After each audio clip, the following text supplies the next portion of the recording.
Waza Alemateur, Djadjev Samagay, welcome to the Matme Vidéo. Donc aujourd'hui, on est là, présentement dans le concept Fashion Police, je l'avais appelé comme ça. Donc on avait eu à faire des interviews avec Mouché et tant d'autres créateurs. Donc aujourd'hui, on va essayer de continuer ce contenu-là avec deux nouveaux créateurs qui nous viennent directement de France. Je vais introduire mes amis, donc vous allez vous présenter. Salut à tous, hein. Moi c'est Yano et je suis de Paris, d'origine sénégalaise. Et voilà, on est ici aujourd'hui à Sali pour rencontrer Matt. Exactement. Voilà, moi c'est Index. Index. Voilà. Originaire Sénégal. Okay, donc vous êtes des Galsen, quoi. Ouais, c'est ça. Et de la Guinée-Bissau aussi. Okay. Et voilà, on est là pour discuter. Okay. Dire ce que l'on fait. Ok, super. Ici, présentement. Voilà, donc déjà pour vous, c'est quoi la définition du streetwear? Je te laisse. Ok. La définition du streetwear, c'est les vêtements qui viennent de la rue, du style urbain, on va dire. Donc, qui est porté par le peuple et notamment par les jeunes qui sont généralement issus de la banlieue, que ce soit en France ou partout dans le monde. Et c'est des vêtements qu'on peut accéder ou acheter facilement, entre guillemets. C'est pas du luxe ou quoi, c'est des vêtements qui peuvent se porter tous les jours. C'est des vêtements accessibles, quoi. Ouais, des vêtements accessibles, mais aussi qui ont un style adapté à la vie de tous les jours. Okay. Tu vois, comme les baskets, les sneakers, on les porte tous les jours. C'est pas comme les chaussures de ville que tu dois porter parfois dans des événements particuliers pour te distinguer. Là, c'est des vêtements de tous les jours, quoi. Ok, super. Donc, parlons un peu de votre marque. Unless Fight, je vois, qui est mentionné. Je pense que c'est le slogan. Exactement. Mais la marque, c'est MJK et Niche. C'est ça d'ailleurs que j'ai porté. Donc, parlons un peu de la marque. D'où vient la création de cette marque-là?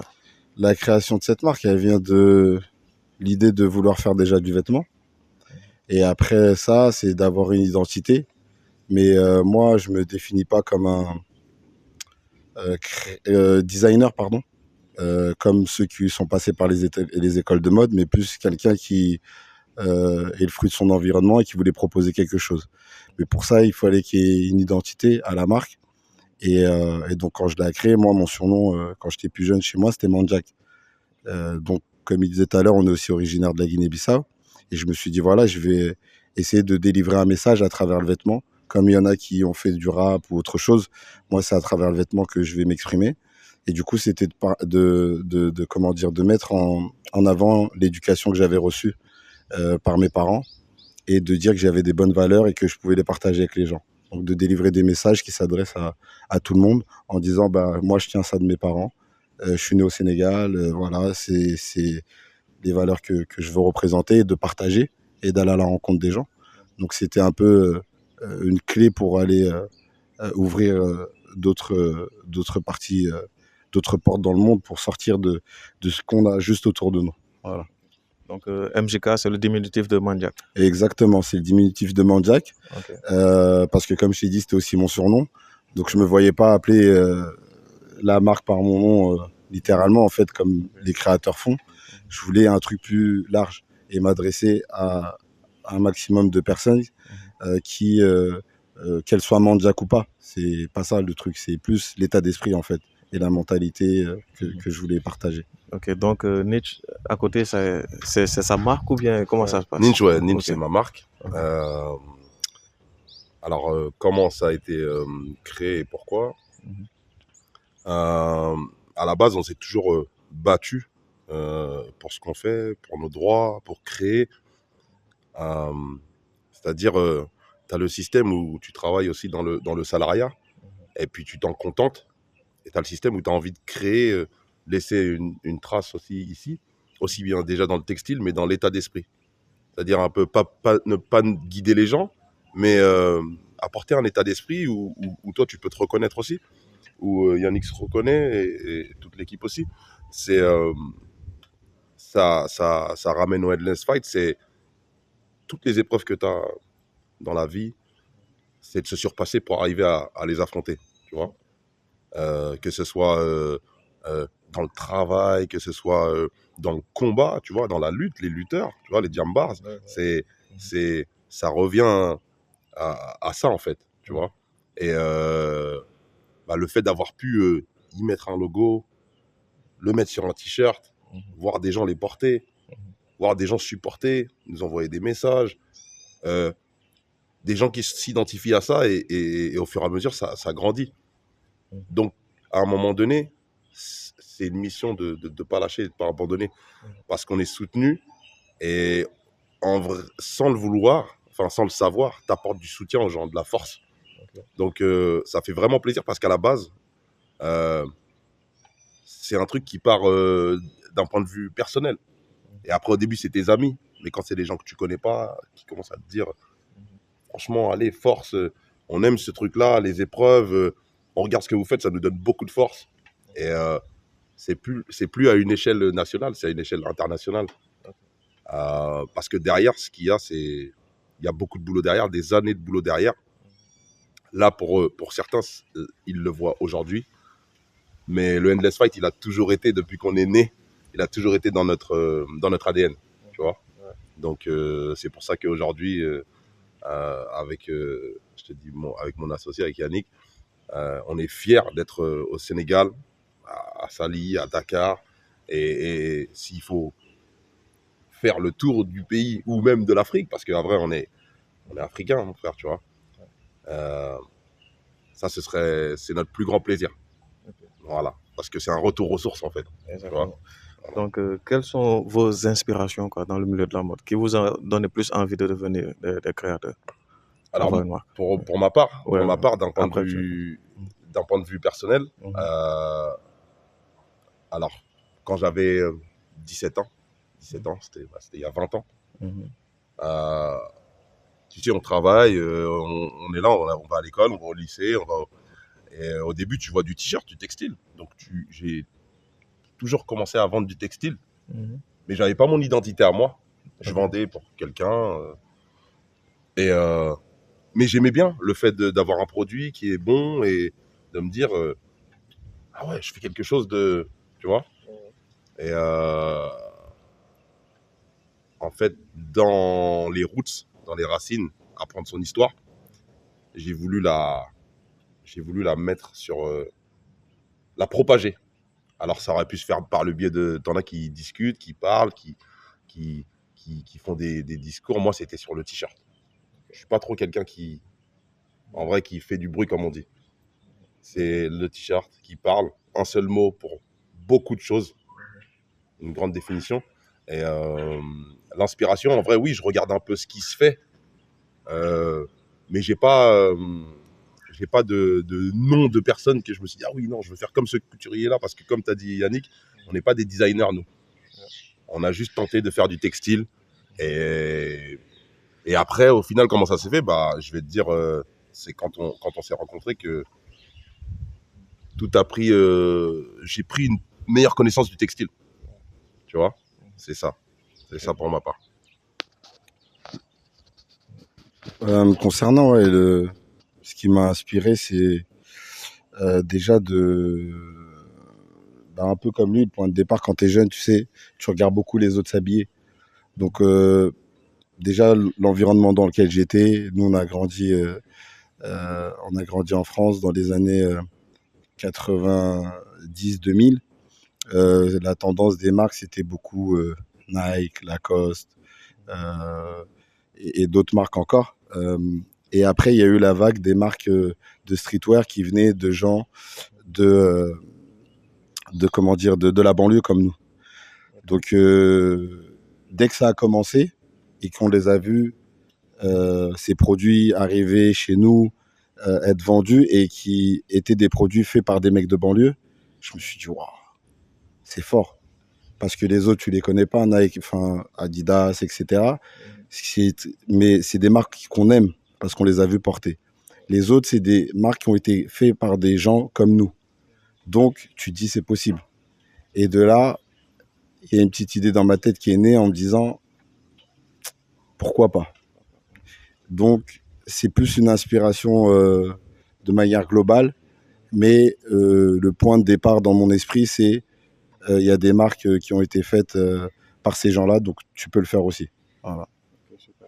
Quelles sont les personnes, les personnalités qui ont soutenu le projet, comme les rappeurs, les Waouh, footeux, tout ça? ouais, bah énormément. Franchement, bah, tous les rappeurs français, enfin, je vais pas dire tous parce que c'est pas La tous, majorité, quoi. mais une bonne partie des rappeurs français ont pu porter la marque, ils ont pu soutenir à un moment ou à un autre. Ouais. Et du coup, bah, déjà, je les remercie. Et ouais, de toute Les façon, noms il n'y a comme que à ça, taper sur Internet. ouais. Les noms on a qui? Il y a Nino, Maes, Booba, Nino, Koba, Leto, PLK, Rimka, AP du 113, qui d'autre? J'ai peur d'en oublier. Comment? RK, Style Fresh, ouais, je l'ai dit. Mais que des gros, quoi. Comment? Que des gros artistes. Chacola, ouais, franchement, c'est pour ça que je te dis, voilà, énormément. Il n'y a pas que des gros artistes. Mhm. Il y a des artistes aussi émergents, mais les gros artistes, ouais, c'est pour te dire qu'on n'oublie pas aussi les artistes émergents qui portent aussi. Et qui... Ouais, non, il y en a énormément. Il y en a. Franchement, c'est pour ça que je te dis, si je commence à. Bon, c'est bien pour que les gens sachent, Ouais. mais tu vois, ça fait quand même 7 ans. 7 ans à rencontrer des sportifs, des artistes pour les footballeurs, de Ferland Mendy à Gianni Mboula, à Eli Wahi, à Alex Mendy, Yannick Gomis, à La liste est longue, quoi. ouais, je te dis encore une fois, c'est pour éviter de, D'oublier, parce que quoi. les gens ils ont soutenu. C'est vrai. Donc je tiens à les remercier et j'ai pas envie d'en oublier par politesse, tu vois. Ok. Mais sinon, je peux pas dire, je les ai oubliés. C'est Mais vrai. tellement c'est concentré dans le travail que voilà. C'est Mais vrai. je les remercie. Donc, c'est quoi votre prochain défi, quoi? Comme déjà en France, vous êtes un peu installé là-bas, on vous connaît. Ouais. Est-ce que le retour aux sources dont vous parlez tout à l'heure, est-ce que vous êtes prêt à vous implanter ici au Sénégal? Bah écoute, déjà bah, on est revenu déjà pour ça parce qu'aujourd'hui notre présence est en dehors de nos venues habituelles pour la famille et tout le reste. Là, c'est particulier parce que il y a le festival Dakar Inside qui a lieu dans quelques jours, donc on est partenaire de l'événement.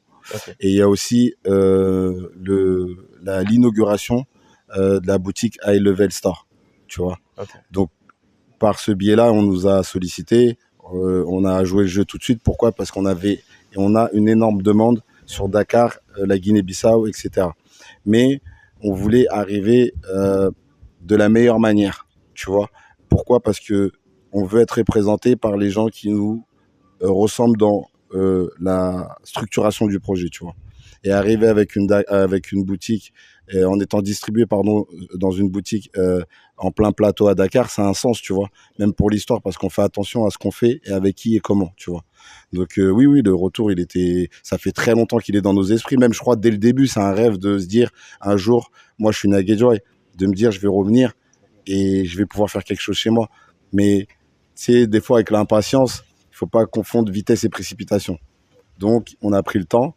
Et quand les choses se sont dessinées comme il fallait, ben, tu nous vois aujourd'hui avec toi, Matt, en train d'échanger, tu vois. Ok, super. Donc oui, c'est un retour voulu.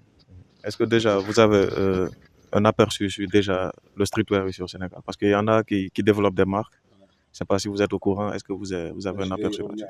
Ok, vas-y. Et pour le retour aux sources aussi. Alors l'année passée aussi, on est venu au Sénégal avec Maes et Maître Gims aussi. Donc on a tourné un clip dans Dakar. Ouais, j'ai vu le clip. Qui s'appelle Malembe. Donc j'étais là, on a vraiment été dans tu vois, dans le tout Dakar, tu vois. Ouais. Franchement, c'était un moment très... Il y avait beaucoup d'émotions parce que tu rentres à la maison, tu demandes, entre guillemets, rien à personne, et puis tu viens apporter aussi. Parce qu'en vrai, dans les destinations, il y avait plusieurs choix au niveau de faire ce clip-là. Et ça me tenait à cœur de le faire au Sénégal.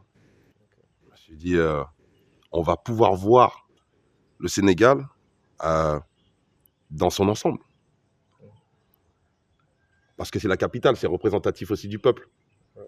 Donc, en termes d'expérience, même si j'étais venu, je viens à Dakar là, tous les ans, tu vois. Je suis en Sénégal tous les ans, je suis de Saint-Louis. Donc, on a vu des jeunes, On a vu des groupes de danse. Franchement, c'était quelque chose. C'était en mars 2023. Et puis, si tu as eu l'occasion de le voir, je pense qu'il y a beaucoup de monde au Sénégal qui l'a vu. On fait partie de ce projet-là. Voilà, c'est tout ce que je voulais préciser. Pour le streetwear aussi au Sénégal. Concernant le streetwear, tu vois, nous, on a fait beaucoup de collaborations de la marque MJK avec d'autres marques. Tu vois. Ok. On en reparlera, mais les gens peuvent aller sur les réseaux sociaux, ils verront ce qu'on a pu montrer et ceux qui ont suivi ils savent. Et la preuve en est avec aujourd'hui Nietzsche depuis quelques temps maintenant. Donc moi, l'idée, et nous aussi, enfin de manière générale avec l'équipe, c'était une fois qu'on a installé, bah, les marques qui sont en train de, les marques connues ou émergentes ou autres, c'est d'aller à la rencontre parce que on vient pas dans l'idée de se dire, ouais, nous on a fait ça en Europe et puis on arrive en terrain conquis. Non, je t'ai dit, il y a de la demande, mais personne n'arrive avec la prétention de dire que c'est nous qui allons faire que le streetwear il existe au Sénégal. On a grandi en écoutant des artistes comme les j'ai oublié leur nom, les Jaradi, les trucs, ils avaient déjà un style. BBS, tout ça. Voilà, et moi je suis venu il y a 10 ans, en 2014, faire le tournoi Impulstar. Il y avait aussi un groupe qui était en train d'émerger et c'était un peu comme de section d'assaut ici. Akatsuki. Ils étaient plusieurs. Alianzik. Hein? Alianzik. Il y avait un rappeur qui est parti en solo. Ah, Et- c'est Akatsuki. Ok, De parcelle, là, c'était. ouais, ça doit être ça, puisque ça fait longtemps, j'ai oublié le terme. Ouais, Bah, on était déjà investi dans ça, tu vois. Sauf Ouais. que il faut savoir que nous, c'est un retour. Donc, il faut qu'on prenne le temps de tomber sur les bonnes personnes, d'avoir les bons rapports.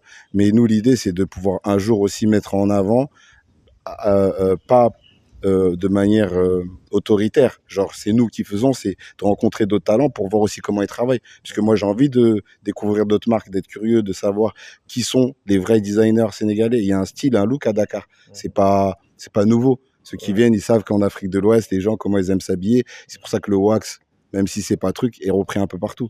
Donc moi, c'est de venir avec le frère, de voir un peu les énergies, tu vois, et peut-être développer et élargir l'aspect du streetwear au Sénégal, bien qu'il existe. Parce que tu sais, nous en Europe, on aimait bien dire les trucs du bled, là, tu sais, les chaussures en plastique, j'ai oublié. Les tic-tic. Ouais, mais ça, c'est du streetwear, ça. Pour moi, tu vois, c'est tout le monde le porte, c'est la chaussure du peuple, comme ça peut être Air Max en France ou d'autres, tu vois.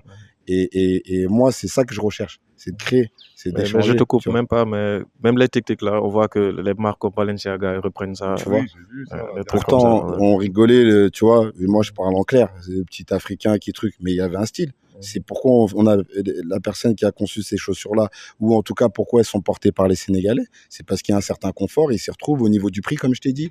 Il y a des choses et ça devient pour moi peut-être l'objet le plus streetwear du Sénégal. Après, il y a peut-être tu sais, les petits chapeaux qu'on a, nous, il y a plein de choses.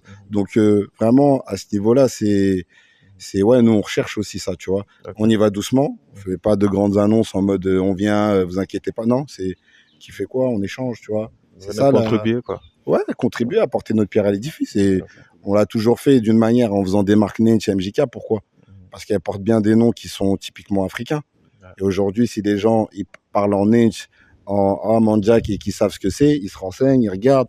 Ah, vous êtes originaire d'où? Du Saint-Louis, du Sénégal, de Guédiawaye, de la Guinée-Bissau. Donc ils s'intéressent.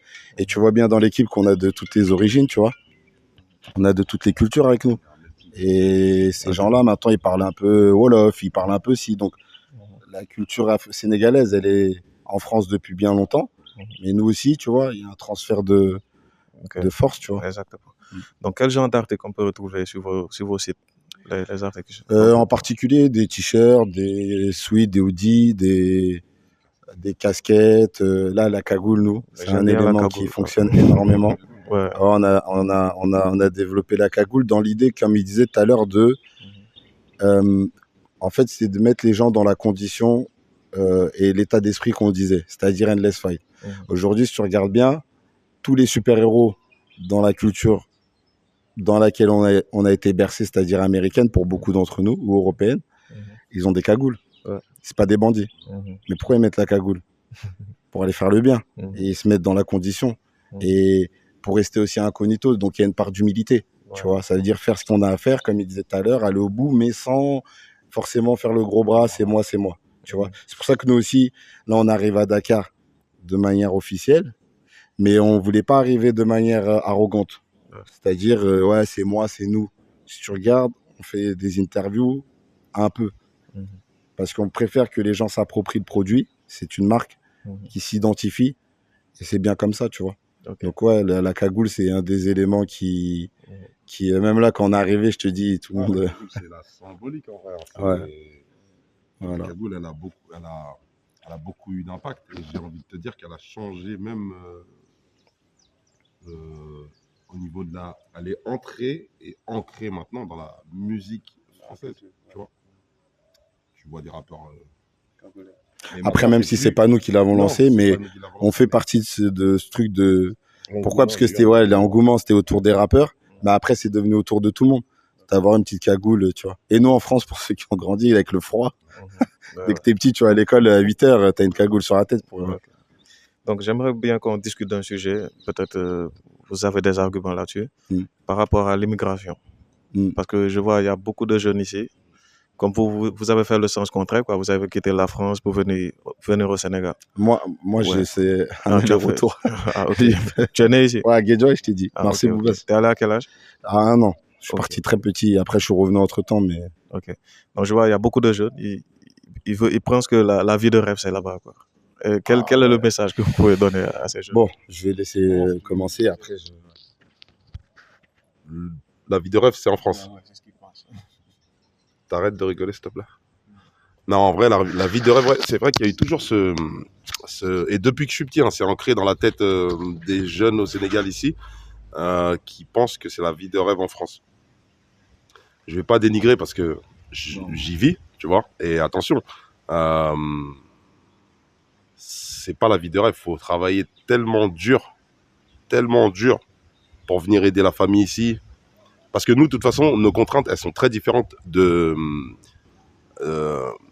on va dire, d'un Français. Pourquoi? Parce que nous, on doit s'occuper de la famille en haut et de la famille en bas.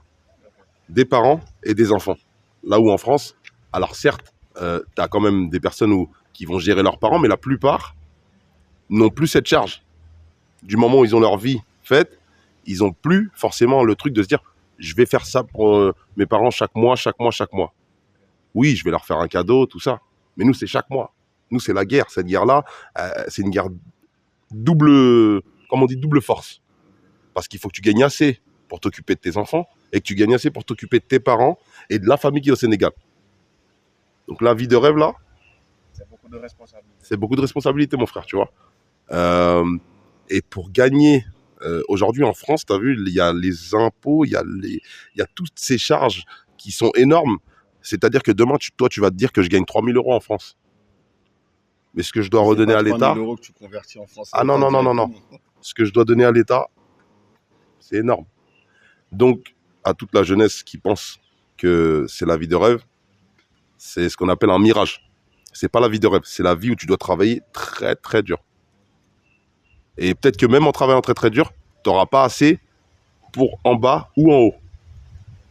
Ou alors il faudra que tu combles un peu en bas, combles un peu en haut, mais ça va être compliqué. Donc on se bagarre et on essaie de faire nous-mêmes, d'entreprendre nous-mêmes. Et on se bat, mon frère, tu vois, c'est ça. Ouais, bah, de toute façon, déjà, je rejoins son point de vue dans un premier temps. Et après, c'est de leur dire, en toute humilité, hein, vraiment, on y est vécu, on a vu nos parents galérer, souffrir. Eux, ils connaissent que le Sénégal et la France. Donc, c'est une vie de sacrifice.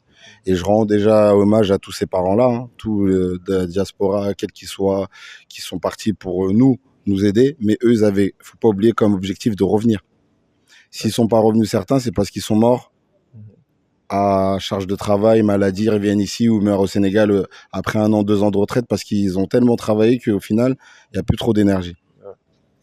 Maintenant, parlons du sujet qui attire et qui fâche, l'argent. L'argent, c'est un moyen, mais c'est pas une fin en soi. Pourquoi? Parce qu'aujourd'hui, un Sénégalais, peu importe l'âge, qui a déjà la maison de ses parents, qui a une situation, s'il travaille, qui fait les choses, et qui reste à sa place en évoluant step by step, parce que les gens, ils voient, et ça c'est de notre faute, des parents, des jeunes qui reviennent, qui dépensent des liasses dans tout, qui leur montrent que ouais, mais ils disent pas comment ils ont eu l'argent. Comme il expliquait, de travail, en mettant de l'argent de côté, allez, quand on dure au Sénégal, on fait quoi quand on travaille? Un mois. Sur un mois, il a économisé 2 ans, il est venu un mois. Et toi, tu l'as vu un mois, t'as flashé. Et lui, ce truc-là, il t'a impacté. Donc nous, on a une responsabilité aussi, tu vois. Il faut pas, je les pointe pas du doigt. Donc je dirais, c'est aussi pour ça qu'en toute humilité, encore une fois, on vient en mode, hé les gars, on a fait, vous pouvez aller en Europe, hein, si vous trouvez la route propre, visa, tu vas là-bas. Mais ceux qui ont trouvé des visas qui y sont restés, moi, ils viennent beaucoup me parler. Il faut voir comment ils pleurent. Ouais. Ils vont, ils travaillent. Ah, si je savais, Yannick. C'est dur, quoi. C'est dur. Mais pourquoi? Parce que tu n'as pas de papier. Déjà, quand on a, c'est compliqué. Et en plus, tu n'en as pas. Moi, jusqu'à aujourd'hui, j'ai fait que de bosser. Et comme il dit, pour avoir une certaine liberté, j'ai dû travailler. Mais 10 fois, c'est trop peu. Pour arriver aujourd'hui, être face à toi, Matt, et dire, les frères, oui, allez-y si vous pouvez. S'il y a un projet, mais je vous promets que vous n'avez rien à envier aux autres si vous mettez à travailler ici au Sénégal, parce que demain, vous aurez la fierté d'avoir accompli un truc que nous-mêmes, on peut peut-être pas réaliser en Europe. Après, c'est vrai, on peut devenir joueur de foot, etc. Mais demain, tu te développes.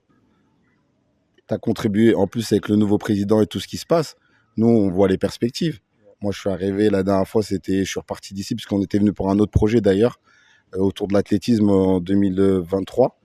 On a mis en place un truc au Mamel. C'était faire découvrir l'athlétisme aux jeunes à travers une structure qui s'appelle Golden Block, tu vois, qui aide aussi à accompagner les femmes sur l'hygiène, etc. et tout plein de choses, tu vois. Je te fais la parenthèse. Mais entre là et là, les films américains, là, c'est 1h30, hein, où le mec, il commence, après les trucs. C'est pas... Là, on parle de nous, de 10, 15, 20 ans de travail pour arriver et dire « Ah, on a posé des vêtements dans une boutique à Dakar. » Je ne sais pas si vous vous rendez compte. Et on vous dit la vérité en toute transparence. Mais avant ça, il a fallu faire le tour de France, le tour d'Europe, jusqu'aux îles en Guadeloupe, revenir, faire des boutiques éphémères, payer des choses, etc. Mais là-bas, il n'y a personne qui nous donne à manger. Hein. Eux, quand ils appellent là et qu'on décroche, ils ont quelqu'un. Moi, il n'y a personne au bout du fil. Hein.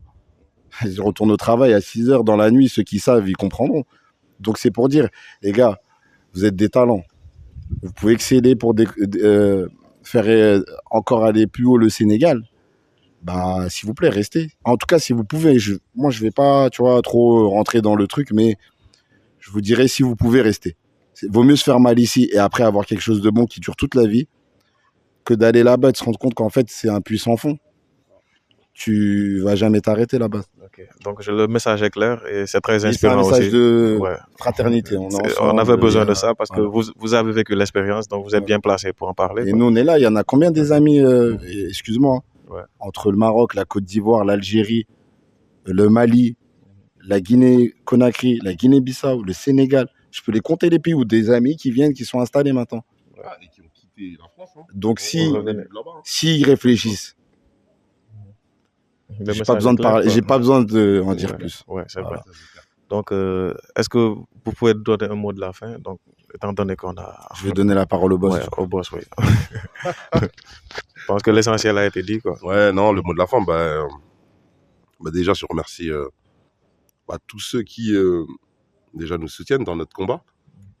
Et on va combattre aussi ici.